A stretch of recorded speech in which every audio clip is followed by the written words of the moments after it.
வால்பாறையில் உள்ள சோலையார் அணை முழு கொள்ளளவை எட்டியதை அடுத்து உபரி நீர் திறக்கப்பட்டது. இதை அடுத்து கரையோர பகுதி மக்களுக்கு எச்சரிக்கை விடுக்கப்பட்டுள்ளது. கோவை மாவட்டம் வால்பாறை பகுதியில் கொட்டி தீர்த்த கனமழை காரணமாக ஆறுகளில் வெள்ளப்பெருக்கு ஏற்பட்டுள்ளதை அடுத்து சோலையாறு அணைக்கு நீர்வரத்து அதிகரித்துள்ளது. இதனால் அணையின் நீர்மட்டம் மளமளவென்று உயர்ந்து 160 அடியை எட்டியது. இந்நிலையில் கனமழை நீடித்து வருவதால் நேற்று நள்ளிரவு அணையின் நீர்மட்டம் அதன் முழு கொள்ளளவான 165 அடியில் 163 அடியை எட்டியது.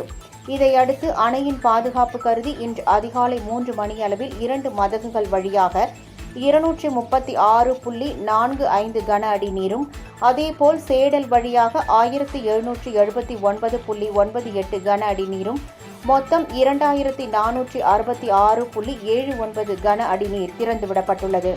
இதையடுத்து கரையோர பகுதி மக்கள் பாதுகாப்பாக இருக்கும்படி கோவை மாவட்ட ஆட்சியர் எச்சரிக்கை விடுத்துள்ளார். தற்போது அணைக்கு நீர்வரத்து 6279.17 கன அடியாக உள்ளது.